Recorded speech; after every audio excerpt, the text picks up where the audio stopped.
నమస్తే, welcome to whistle. నేను మీ స్వాతి.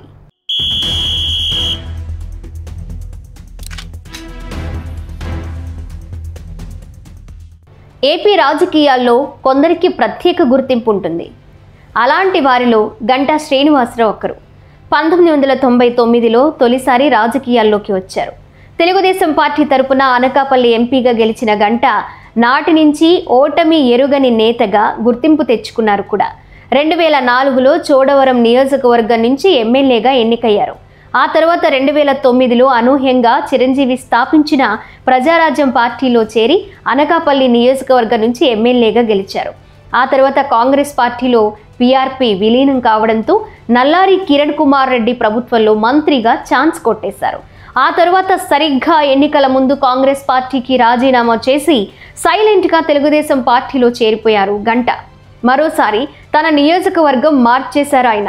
ఈసారి భీమిలి నియోజకవర్గం నుంచి పోటీ చేసి 37,000 పైచిలుకు ఓట్ల తేడాతో విజయం సాధించారు. 2014 చంద్రబాబు మంత్రివర్గంలో గంటాకు చోటు దక్కింది. కీలక శాఖలకు మంత్రిగా వ్యవహరించారు గంటా.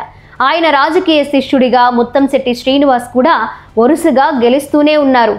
అయితే 2019 ఎన్నికలకు ముందు తెలుగుదేశం పార్టీకి రాజీనామా చేసిన అవంతి శ్రీనివాస్ వైసీపీలో చేరారు. ఆ తర్వాత గంటా కూడా చేరతారనే ప్రచారం జోరుగా సాగింది. కానీ అలా జరగలేదు. గంటా విశాఖ ఉత్తర నియోజకవర్గం నుంచి టీడీపీ తరపున పోటీ చేసి గెలిచారు. వైసీపీ ప్రభుత్వంలో అవంతి శ్రీనివాస్కు మంత్రి పదవి దక్కింది. టీడీపీ తరపున గెలిచిన కరణం బలరాం, వల్లభనేని వంశీ, మద్దాల గిరి, వాసుపల్లి గణేష్ వైసీపీలో చేరారు. అదే సమయంలో గంటా కూడా చేరిపోతారని అంతా భావించారు.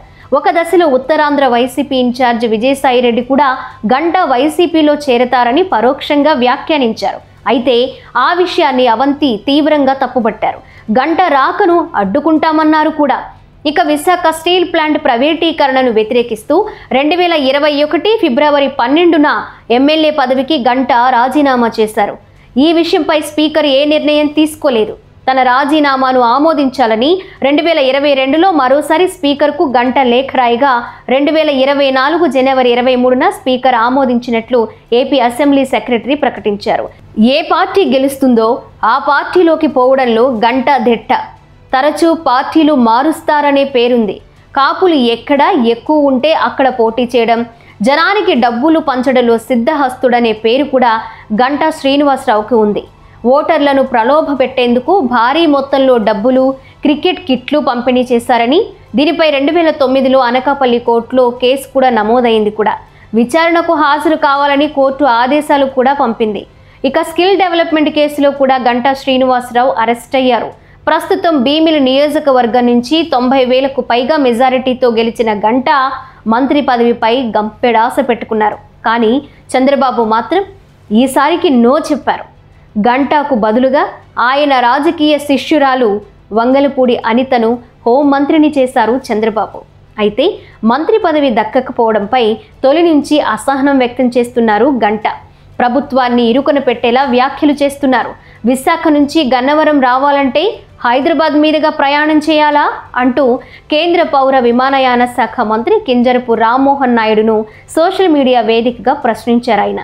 ఇది అప్పట్లో పెద్ద దుమారం రేపింది కూడా. తాజాగా మరో విషయంపై కూడా గంటా చేసిన వ్యాఖ్యలు కూటమి సర్కార్ను ఇరుకున పెడుతున్నాయి. ప్రభుత్వాన్ని పరోక్షంగా టార్గెట్ చేస్తూ పరువు తీస్తున్నారు. 2 రోజుల క్రితం సింహాచలం ఆలయం వద్ద గాలివానకు షెడ్ కూలిపోయింది. దీనిపై అప్పుడే అధికారులు వివరణ కూడా ఇచ్చారు కూడా. కానీ గంటా మాత్రం తనదైన శైలిలో వ్యాఖ్యలు చేశారు. గోడ కూలితే పడిపోద్ది, షెడ్ వేస్తే కూలిపోద్ది. ఒక పద్ధతి పాడు లేకుండా ఇష్టానుసారంగా బదిలీలు చేస్తున్నారు. సింహాచలం ఆలయం ఇంత అస్తవ్యస్తం కావడం ఎప్పుడూ చూడలేదు. ప్రజలకు అసలు ఏం మెసేజ్ ఇస్తున్నట్లు అంటూ గంటా శ్రీనివాసరావు బహిరంగ వ్యాఖ్యలు చేయడం పెద్ద దుమారం రేపుతోంది. ఈ ఏడాది చందనోత్సవం రోజున గోడ కూలి 7 భక్తులు మృతి చెందారు. ఈ దుర్ఘటనను అంతా మర్చిపోయినప్పటికీ గంటా మాత్రం ఇప్పుడు ప్రస్తావిస్తున్నారు. షెడ్ కూలిపోయిన వెంటనే ఈ తరహాలో అసంతృప్తిని గంటా బయటపెట్టారు. ఎంతో నమ్మకంతో గిరి ప్రదక్షిణకు వచ్చే భక్తులకు మనం ఏ రకమైన భరోసా ఇస్తున్నాం అంటూ ఘాటు వ్యాఖ్యలు చేశారు. ఇక సింహాచలం దేవస్థానంలో ప్రమాదాలను ప్రస్తావిస్తూ తనకు పదవి రాలేదనే అక్కసును గంటా బయటపెడుతున్నారని పార్టీ నేతలు వ్యాఖ్యానిస్తున్నారు. మంత్రివర్గంలో చోటు దక్కకపోవడంతో కాపు సామాజిక వర్గంలో తనకు ప్రాధాన్యత తగ్గిపోతుందనేది గంటా భావన. తన సహచరుల్లో అయ్యన్న పాత్రుడు, అచ్చెన్నాయుడు, నారాయణ వంటి వారికి పదవులు దక్కాయి. కానీ తనకు కేబినెట్లో చోటు దక్కకపోవడాన్ని గంటా అవమానంగా భావిస్తున్నట్లున్నారు. అందుకే గత నెలలో లోకేష్ విశాఖ జిల్లా పర్యటనకు కూడా గంటా దూరంగా ఉన్నారు. సీనియర్ నాయకుడిగా తప్పులు సరిచేసే ప్రయత్నం చేయాలి తప్ప ఇలా తప్పులెత్తి చూపే పద్ధతి సరికాదని పార్టీ నేతలు వ్యాఖ్యానిస్తున్నారు.